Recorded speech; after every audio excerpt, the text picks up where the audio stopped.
The sound of twisting metal broke the morning calm.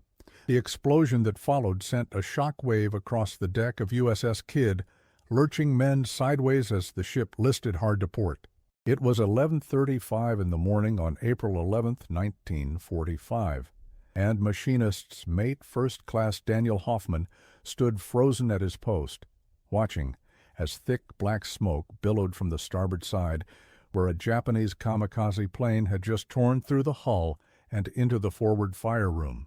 "All hands, battle stations, this is not a drill."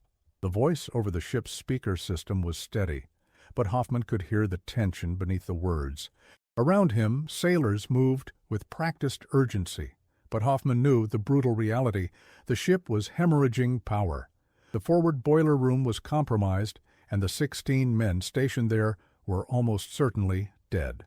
As chief of the emergency repair team, he had seconds to decide where to focus his efforts as more kamikaze planes circled overhead, drawn to the wounded destroyer like sharks to blood. Commander Harry G. Moore, captain of the USS Kidd, stood on the bridge, blood streaming from a shrapnel wound in his shoulder, refusing medical attention as he barked orders to counter the attack. The Fletcher-class destroyer, once the pride of Destroyer Squadron 48, now fought desperately for survival nearly 90 miles off the coast of Okinawa. No one aboard the USS Kidd could have imagined that within 48 hours, this crippled vessel would be back on the battle line, a feat of emergency repair so remarkable that Japanese intelligence would initially mistake it for another destroyer entirely. The ingenuity of a single enlisted machinist and his improvised repair method would not only save the ship but revolutionize naval emergency protocols for decades to come. And it all started with an act of direct disobedience that, by all naval regulations, should have resulted in court-martial rather than commendation. What happened over those 48 hours would later be classified by the Navy Department as one of the most extraordinary examples of battlefield improvisation in the Pacific Theater. Yet few Americans outside the naval engineering community would ever hear this story until now. Daniel Hoffman had never planned to be a hero. Growing up in Hamtramck, Michigan, the son of Polish immigrants, he had spent his childhood dismantling anything mechanical he could get his hands on. His father worked the assembly line at the Dodge main plant, bringing home discarded parts for his son to study. By age 12, Daniel could rebuild a carburetor blindfolded. By 16, he had constructed a working steam engine from salvaged plumbing fixtures and scrap metal from the local junkyard. This mechanical aptitude had not translated to academic success.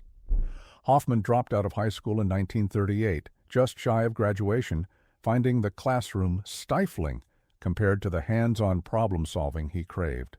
He found work at a machine shop where his innate understanding of mechanical systems quickly earned him a reputation as a natural troubleshooter.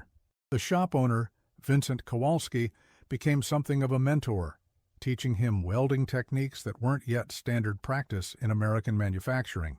"You have a gift," Kowalski had told him. "You see how things work in ways others don't." When Pearl Harbor was attacked on December 7, 1941, Hoffman was 20 years old. He enlisted in the Navy the very next day, one of thousands of young men who flooded recruitment offices across America. His mechanical skills made him an obvious candidate for the Navy's Engineering Corps, and he soon found himself at the Great Lakes Naval Training Station, learning the complex systems that powered America's fleet.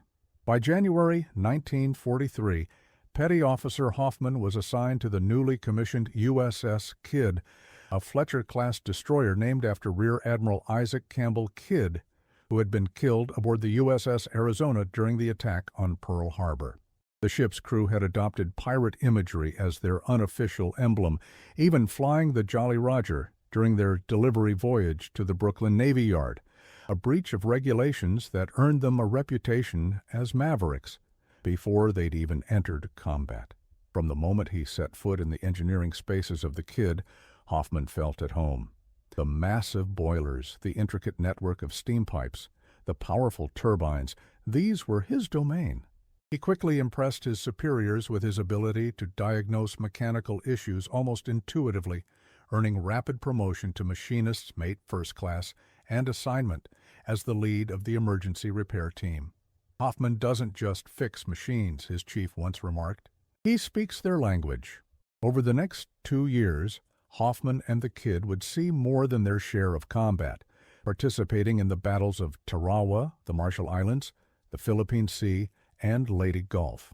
The ship earned a reputation for reliability in combat, due in no small part to the excellence of her engineering team.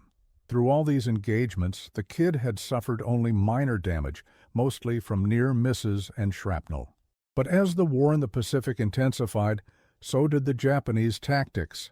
By early 1945, the kamikaze, suicide pilots flying explosive-laden aircraft directly into American ships, had become the Empire's weapon of desperation. As American forces closed in on the Japanese home islands, the kamikaze attacks increased in frequency and determination. In April 1945, the USS KIDD joined Task Force 58 for the invasion of Okinawa, the largest amphibious assault of the Pacific War. The KIDD and other destroyers were assigned to radar picket stations, forming a protective ring around the main invasion fleet. These picket ships served as early warning systems, detecting incoming Japanese aircraft and alerting the fleet. It was dangerous duty. The picket destroyers were deliberately placed in harm's way, isolated and exposed to enemy attack. On the morning of April 11th, the KIDD had already helped repel 3 air raids when radar detected a 4th wave approaching. Combat air patrol fighters engaged the incoming aircraft, but one Japanese plane, a Mitsubishi A6M0, broke through, descending to just above the water's surface to evade detection. Hoffman was in the aft engine room when general quarters sounded. He recalled the moment with perfect clarity. I was checking the reduction gears when the alarm blared. We'd been at battle stations on and off all morning, so there wasn't panic, just the usual efficiency. Then came the impact. It wasn't like anything I'd felt before. The whole ship seemed to rise and then shudder. I knew immediately this was bad. The kamikaze had struck the KIDD on the starboard side, crashing through the hull and into the forward fire room. The explosion ruptured the boilers, instantly killing everyone in the compartment. Superheated steam at nearly 800 degrees filled the space, while aviation fuel from the plane ignited, creating a raging inferno. The bomb the plane carried continued through the ship, exiting the port side before detonating in the water, sending a shockwave back through the hull. In the chaotic minutes that followed, the crew fought to save their ship. Damage control parties rushed to contain flooding and fires, while gunners continued to fight off additional kamikaze attacks attracted by the smoke pouring from the wounded destroyer. 38 sailors were dead, and another 55 wounded, nearly 1/3 of the KIDD's complement of 320 men.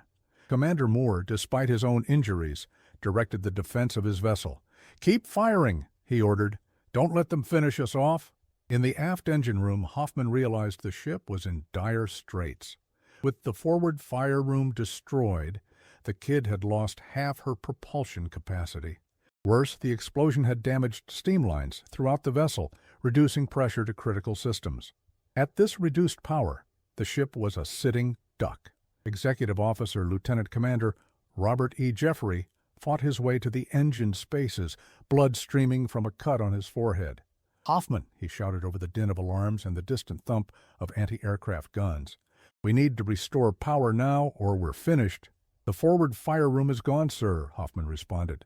"We're running on the aft boilers only, and half the distribution system is compromised." "Can we make it to Ulithi for repairs?" Jeffrey asked, referring to the massive forward naval base established on Ulithi Atoll. Hoffman did some quick calculations. "At current steam pressure, maybe 3 knots. We'd be an easy target for hours." "That's not acceptable," Jeffrey replied. "Give me options, Hoffman." Daniel Hoffman looked around at the complex machinery surrounding him. In that moment, an idea began to form, unconventional, risky, and explicitly contrary to naval engineering protocols. But it might be the only chance to save the KIDD and her remaining crew. "Sir, I might have a solution, but you're not going to like it." Ulithi Atoll, located in the Caroline Islands, had been transformed from a remote Pacific paradise into the largest forward naval base in the world. Its massive lagoon housed hundreds of ships, from massive aircraft carriers to the smallest support vessels, all protected by the natural barrier of the atoll's coral ring. Repair ships like the USS Ajax and USS Vulcan operated around the clock, patching damaged vessels for return to the fleet. Admiral William Bull Halsey had established Ulithi as the U.S. Navy's primary forward base for the final push toward Japan. Here, ships could be refueled, resupplied, and repaired without the long journey back to Pearl Harbor or the mainland United States. Time was the most precious commodity in the war against Japan, and Ulithi saved weeks that would otherwise be lost to transit. Commander Theodore Waldron of the repair ship USS Ajax reviewed the day's assignment roster with growing concern. 4 destroyers, 2 cruisers, and an escort carrier were already queued for emergency repairs, all victims of the increasingly desperate kamikaze attacks off Okinawa. Resources were stretched thin, and now word had arrived that the USS KIDD was limping toward Ulithi with severe damage. "How bad is she, Johnson?" Waldron asked his operations officer. Lieutenant Commander Paul Johnson consulted his clipboard. Direct kamikaze hit to the forward fire room. 38 dead, 55 wounded. She's running on half power and making maybe 5 knots. Estimated arrival tomorrow morning. Waldron sighed. Another Fletcher. That's the 4th this week. The Japs are targeting the pickets deliberately. Yes, sir. They know taking out the radar screen blinds the fleet. What's her damage control situation? They've contained the flooding, but propulsion is severely compromised. They'll need at least a week in our hands, probably 2. Waldron shook his head. We don't have 2 weeks. Hell, we don't have 1 week. Every ship is needed off Okinawa. He studied the repair schedule. We'll have to patch her enough to get her to Pearl. That's the best we can do.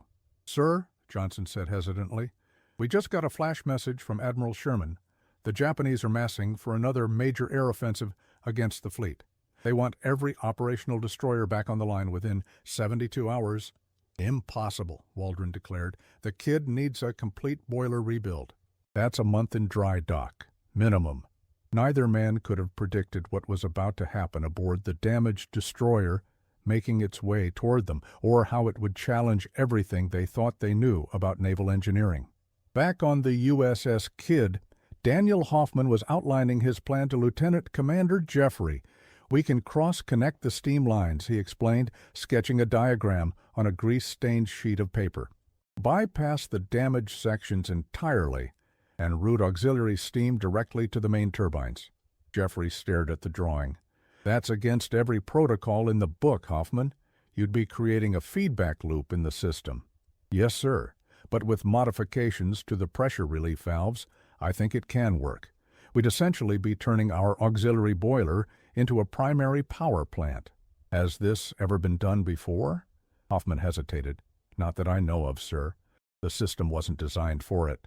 So you're proposing an untested modification to critical propulsion systems while we're under threat of attack and 90 miles from the nearest friendly port? Yes, sir. That's exactly what I'm proposing. Jeffrey rubbed his chin. The chief engineer will never approve this. With respect, sir, Lieutenant Harvey is among the wounded. You're acting chief engineer now. Jeffrey considered this. As executive officer and now acting chief engineer, he had the authority to approve emergency procedures. But what Hoffman was suggesting went beyond emergency measures. It was a fundamental redesign of the ship's propulsion system performed on the fly in combat conditions. How long would it take? With a good team, 12 hours, maybe less. And it would give us what in terms of speed? 15 knots, possibly 20. Enough to make it to Ulithi without being a sitting duck. And if it fails, Hoffman met his gaze directly. If it fails, sir, we'll lose all power and be dead in the water, or worse, it could cause a catastrophic boiler explosion. The ship shuddered as another near miss sent spray over the decks. Anti-aircraft guns continued their staccato rhythm as the crew fought off persistent attacks. Do it, Jeffrey said finally. But Hoffman, if this works, it was my idea. If it fails, it was yours. Understood? Perfectly, sir, Hoffman replied. already mentally assembling the team and equipment he would need.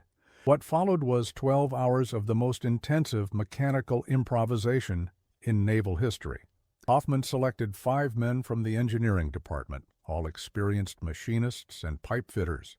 They worked in the sweltering heat of the engine spaces, cutting into steam lines, fabricating connections, and re-welding critical junctions, all while the ship continued limping toward Ulithi, constantly at risk of further attack.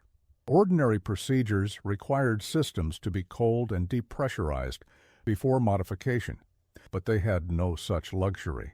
They worked on live steam lines, risking severe burns or worse. 2 men suffered second-degree burns when a valve unexpectedly released pressure. They were treated and immediately returned to work. The standard fittings won't handle the pressure, Chief Petty Officer Raymond Larson warned as they prepared to connect an auxiliary steam line to the main distribution system. "We'll reinforce them," Hoffman replied, already cutting pieces from a damaged bulkhead. "The metal here is high-carbon steel. We can weld it around the junction as a sleeve." For hours they toiled, improvising solutions to problems no naval engineer had anticipated. They repurposed parts from damaged systems, created makeshift tools when standard ones proved inadequate, and twice had to evacuate the space when enemy aircraft approached. By midnight, the modified system was ready for testing. Commander Moore, his shoulder bandaged but still refusing to relinquish command, joined Jeffrey and Hoffman in the engine room. "You're certain about this?" Moore asked, eyeing the jury-rigged network of pipes and valves skeptically. "As certain as I can be, sir," Hoffman replied. "We've installed additional relief valves as a precaution.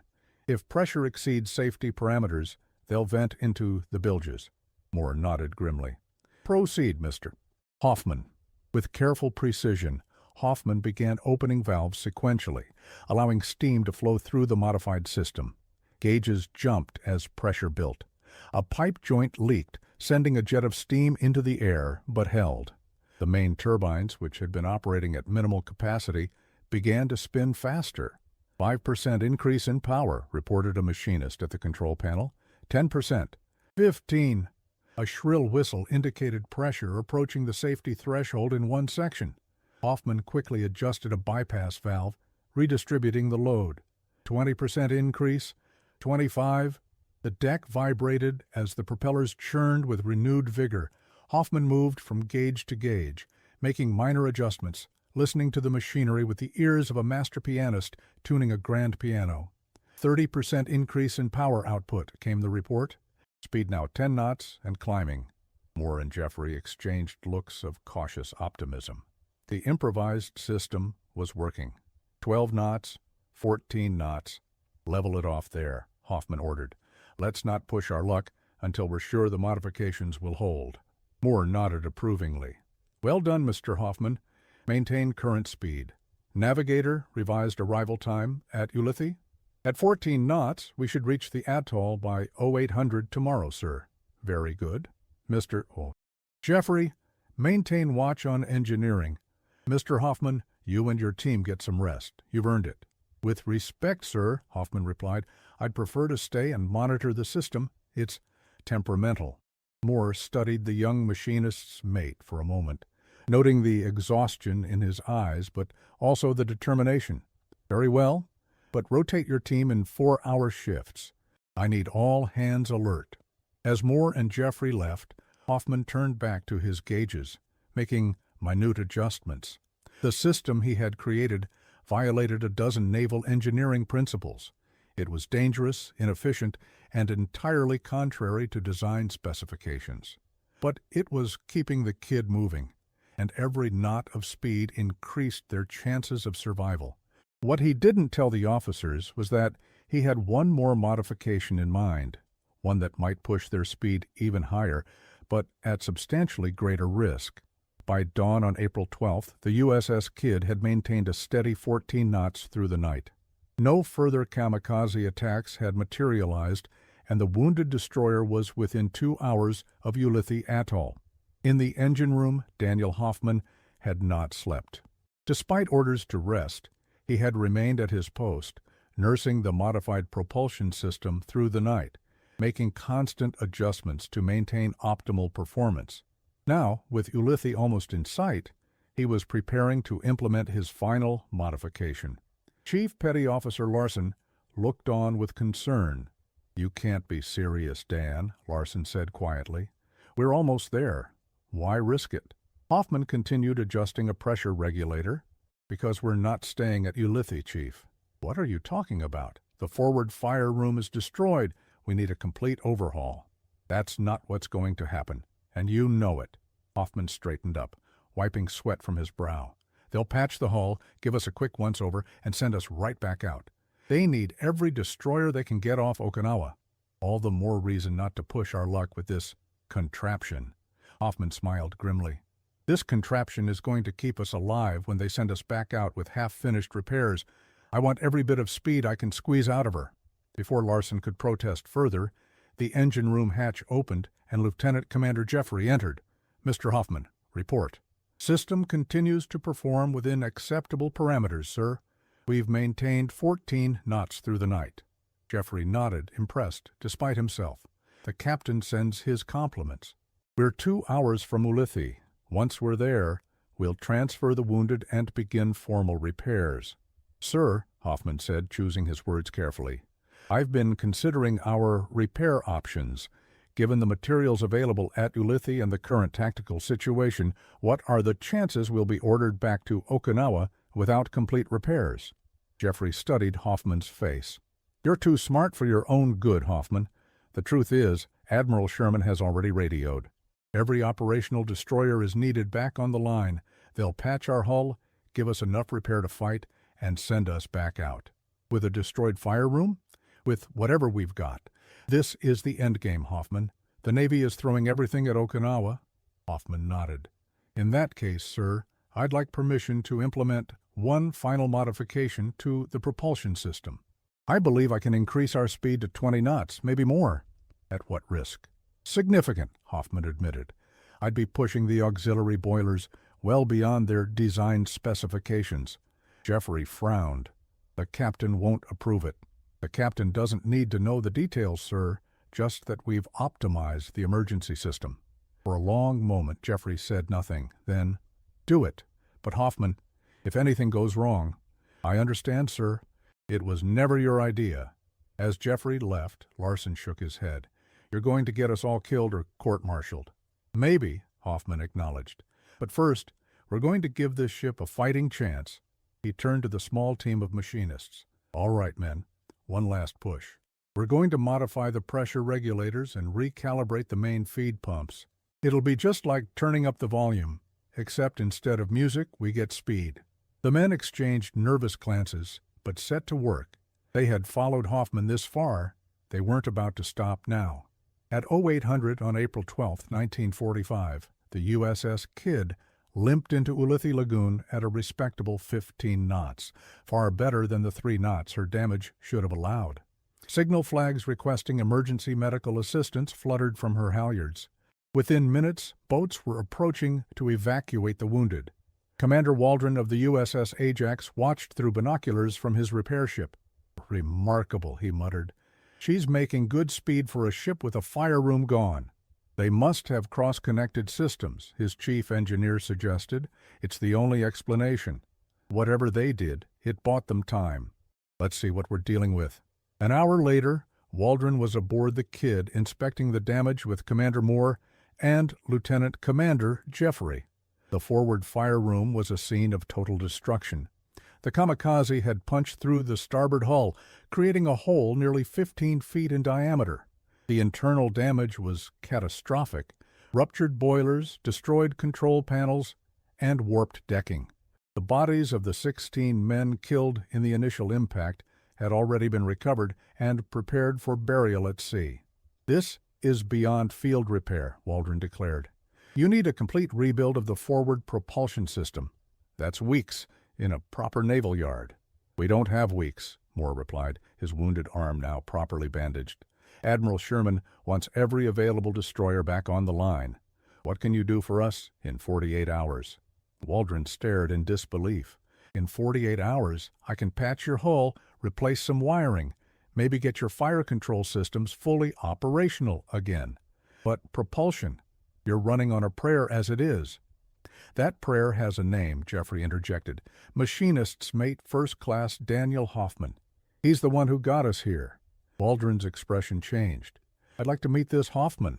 In the engine room, Daniel Hoffman was deep in the final modifications to his improvised propulsion system when he was summoned to the wardroom. He arrived still wearing oil-stained coveralls, his hands blackened with grease, to find Moore, Jeffrey, and Waldron waiting. Mr. Hoffman, Moore began, Commander Waldron is Chief of Repairs here at Ulithi. He's interested in your modifications. Waldron studied Hoffman with professional curiosity. You cross-connected the auxiliary steam to the main turbines? Yes, sir, Hoffman replied, with additional pressure, relief valves, and modified feed regulators. That's not in any manual I've ever read. No, sir, it isn't. Show me, Waldron said simply.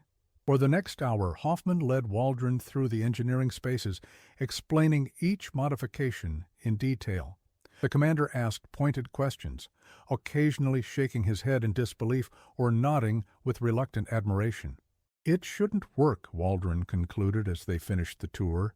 By every principle of marine engineering, this system should have catastrophically failed. The pressure differentials alone would normally cause a rupture within hours. The key was the staged pressure reduction through the auxiliary bypass S, Hoffman explained. It creates a cascading effect that distributes the load across multiple pathways, Waldron finished, nodding. Ingenious. Completely unorthodox, but ingenious. He turned to Moore. Commander, you've got 48 hours in my yard. We'll patch your hull, shore up the worst of the structural damage, and get your combat systems back to 100%. But for propulsion, I suggest you keep Mr. Hoffman's modifications exactly as they are. I doubt we could improve on them with the time constraints. Will it get us back to Okinawa? Moore asked directly. If it got you here from 90 miles out while under attack, it should serve, Waldron replied. But, Commander, you should know, this ship should technically be decommissioned for a complete overhaul. You're asking these men to go back into combat with a fundamentally compromised vessel. I'm aware, Commander, but we have our orders. Waldron nodded grimly. Very well. We'll begin repairs immediately. As he turned to leave, he paused beside Hoffman. Son, when this war is over, I want you to consider a commission in engineering. The Navy needs minds like yours. Thank you, sir, Hoffman replied, somewhat taken aback. But I'm just a machinist. No, Waldron said. You're an innovator. There's a difference. For the next 48 hours, the repair crews of the USS Ajax worked alongside the KIDD's own damage control teams in a frenzy of activity. The gaping hole in the starboard hull was patched with a prefabricated steel plate, welded in place and reinforced with additional bracing. Damaged electrical systems were bypassed or repaired. Fire control computers were recalibrated. The dead were buried at sea with solemn ceremony. Throughout it all, Hoffman and his team continued refining their propulsion modifications. With access to the Ajax's machine shop, they were able to fabricate more precisely fitted components to replace their hasty battlefield improvisations. The system remained fundamentally the same, a radical reconfiguration of the destroyer's steam pathways, but now with properly machined parts instead of scavenged pieces. By the morning of April 14th, 48 hours after arriving at Ulithi, the USS KIDD was prepared to return to action. Her hull was sound, her weapons operational, and her crew, though reduced by 52 men killed or too severely wounded to continue, was ready to rejoin the fight. Commander Moore assembled the crew on the main deck. Men of the KIDD, he began, his arms still in a sling. 2 days ago we arrived here heavily damaged after sustaining a direct kamikaze hit.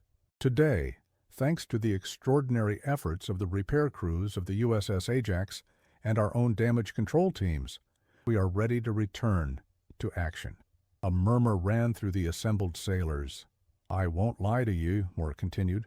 Our ship is not fully repaired. The forward fire room remains inoperative. We are running on an improvised propulsion system that defies naval engineering doctrine. He paused. But that system, designed by our own machinist's mate Hoffman, has been certified by Commander Waldron as seaworthy. We will return to Okinawa and rejoin the radar picket line, where our brothers in arms continue to hold the line against desperate enemy attacks." He looked across the faces of his men. "I have requested that machinist's mate, First Class Daniel Hoffman, be advanced to Chief Petty Officer for his extraordinary service to this ship." "That request has been approved, effective immediately." Surprised applause broke out as sailors turned to look at Hoffman, who stood shocked at this unexpected recognition. "Additionally," Moore continued when the applause subsided, "Commander Waldron has recommended Mr. Hoffman for the Navy and Marine Corps Medal for his actions. I have endorsed that recommendation." More applause followed, louder this time. "We depart for Okinawa at 1300 hours. The enemy believes they have sunk us or put us out of action for months. Let us show them how mistaken they are. That is all."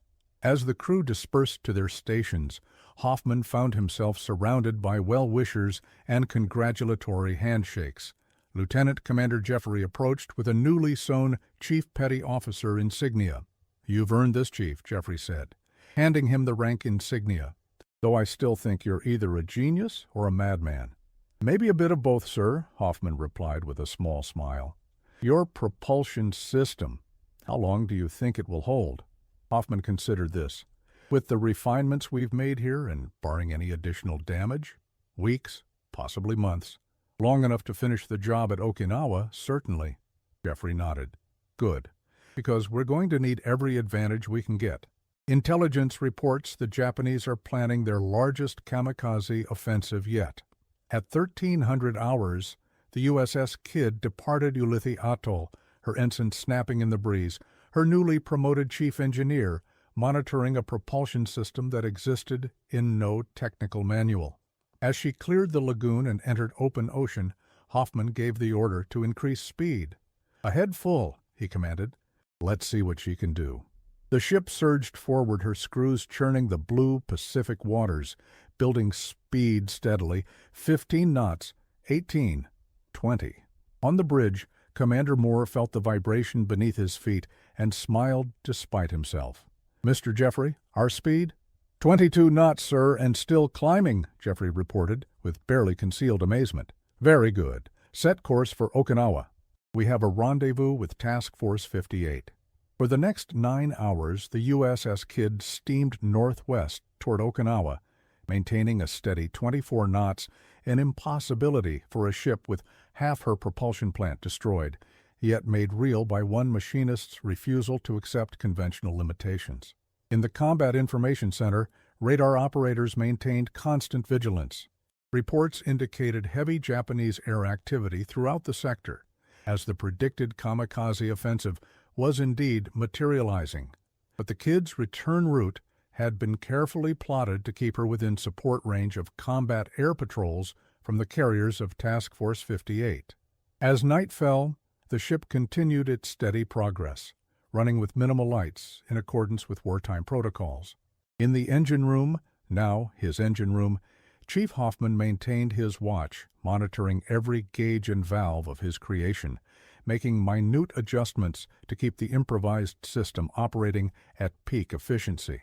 Lieutenant Commander Jeffrey joined him shortly before midnight. "You should get some rest, Chief. You've barely slept in 3 days." "I will, sir, soon. I just want to make sure she's running smoothly through the night." Jeffrey studied the younger man in the dim light. "You know, what you've done here, it's going to change naval engineering practices. Commander Waldron is already drafting a report for the Bureau of Ships." Hoffman looked surprised. "It's just a temporary fix, sir." "It's more than that. It's a whole new approach to emergency propulsion. Waldron thinks every Fletcher-class destroyer in the fleet should have contingency plans based on your design. That's unexpected. You should get used to it." "Heroes don't often recognize themselves in the mirror, Chief," Jeffrey clapped him on the shoulder. "Get some sleep, that's an order." "Aye, sir. Just a few more minutes." As Jeffrey left, Hoffman turned back to his gauges, a strange mix of pride and discomfort washing over him. He hadn't set out to be innovative or heroic. He'd simply seen a problem and found a solution, using the mechanical intuition that had been his gift since childhood. At 0600 on April 15th, The USS Kidd rejoined Task Force 58, approximately 60 miles southeast of Okinawa. Her arrival caused considerable confusion among the fleet, as the last reports had indicated the Kidd was severely damaged and en route to Pearl Harbor for major repairs. Admiral Mark Mitcher, commander of the Fast Carrier Task Force, personally radioed Commander Moore for clarification. "Kidd, this is Flag. Confirm your operational status." Last report indicated critical damage to propulsion systems. "Flag, this is Kidd," Moore replied. "We are operational at approximately 80% combat capacity. Temporary repairs at Ulithi complete. Requesting assignment to radar picket duty." There was a pause before Mitcher's response came. "Kidd, confirm maximum sustainable speed." Moore glanced at Jeffrey, who checked the latest report from engineering. "Flag, Kidd can maintain 25 knots indefinitely, 30 for short durations." Another longer pause followed. "Kidd, report to Picket Station 17. Relieve USS helm at 0800. Flag out." As the radioman logged the exchange, Moore turned to his executive officer. "Mr. Jeffrey, plot course for Station 17. It seems we're back in the fight." "Aye, sir. And may I say, the Admiral sounded rather surprised at our capabilities." Moore allowed himself a rare smile. "As well he should be. By all rights, we should still be in dry dock. Instead, we're heading back to the most dangerous duty in the fleet, thanks to one stubborn machinist who refused to accept the impossible." At 0800 precisely, the USS Kidd took up position at Radar Picket Station 17, replacing the USS Helm, whose crew lined the rails to watch in disbelief as the supposedly crippled destroyer maneuvered smartly into position. Signal lamps flashed between the vessels as they exchanged information about recent enemy activity. Below decks, Chief Hoffman finally allowed himself 4 hours of uninterrupted sleep, confident that his modifications were performing as designed. When he awoke and returned to the engine room, he found Captain Moore waiting for him. "Chief," Moore greeted him, "I wanted to personally inform you that we've received intelligence reports indicating the Japanese are confused by our presence. Their reconnaissance planes have positively identified this vessel as the Kidd, yet their command believes we were either sunk or so severely damaged as to be out of action for months." "Psychological warfare by existence, sir?" Hoffman suggested, with a hint of amusement. "Precisely. The enemy now believes we have some secret repair capability that allows us to return damaged ships to combat within days, rather than weeks. It's causing considerable concern in their planning." Moore's expression grew more serious. "I've also received word that your modifications to our propulsion system are being documented for potential implementation across the fleet. Naval engineers at Pearl Harbor are apparently quite interested in your unorthodox approach." Hoffman shook his head, still uncomfortable with the attention. "Just doing my job, sir." "No, Chief. Your job was to follow established procedures. Instead, you invented new ones." Moore extended his hand. "On behalf of this ship and her crew, thank you." As they shook hands, General Quarters suddenly sounded. The 1MC speaker crackled to life. "General Quarters, General Quarters. All hands man your battle stations. Air raid warning red. Multiple bogies inbound from bearing 070, distance 40 miles. Moore was already moving toward the exit. "Looks like the Japanese are eager to finish what they started, Chief. Let's show them what it takes to sink an American destroyer." "Aye, sir," Hoffman replied, turning to his engine controls. "Prepare for emergency maneuvers. All engineering personnel to damage control stations." Over the next 9 hours, the USS Kidd, alongside other picket destroyers, weathered one of the most intensive kamikaze attacks of the entire Okinawa campaign. Wave after wave of Japanese aircraft swept in, targeting the radar picket ships in an attempt to blind the American fleet. The Kidd's gunners, drawing on bitter experience, performed with deadly efficiency. 5 enemy aircraft fell to her guns, while combat air patrol fighters accounted for dozens more. One kamikaze came close enough to spray the deck with seawater as it crashed just 50 yards off the port bow, but the ship emerged unscathed. Below decks, Hoffman's engineering team maintained full power throughout the engagement, enabling the ship to execute the rapid maneuvers that repeatedly saved her from destruction. His improvised propulsion system performed flawlessly, delivering speeds that confounded both the enemy pilots and fellow American commanders. As sunset approached and the attacks finally subsided, the toll became clear. 2 American destroyers had been hit, one severely, and were withdrawing for repairs. But the USS Kidd, which just 4 days earlier had been all but destroyed, remained on station, her radar scanning the skies for further threats, her guns ready, her improvised heart beating steadily beneath her decks. In his after-action report, Admiral Mitcher would specifically mention the Kidd, writing, "The presence of USS Kidd at Picket Station 17, less than 96 hours after sustaining damage that should have removed her from action for months, represents one of the most remarkable feats of damage control and emergency repair in naval history." The psychological effect on both our forces and the enemy cannot be overstated. Japanese naval intelligence, intercepted and decoded weeks later, revealed even more. A message from Vice Admiral Matome Ugaki to Imperial Headquarters contained the line, "American repair capabilities now appear to exceed all previous estimates. Destroyer observed sunk on April 11th reappeared fully operational April 15th. Recommend reassessment of kamikaze effectiveness against smaller vessels."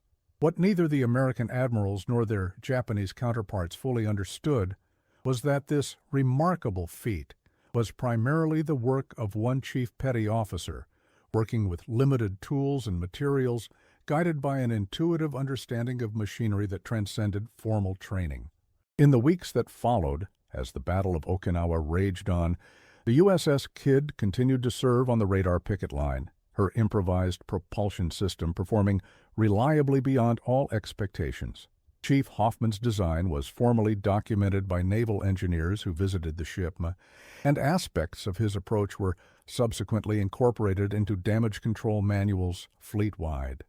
By June 1945, as organized Japanese resistance on Okinawa collapsed, the Kidd was finally relieved and ordered to Pearl Harbor for proper repairs.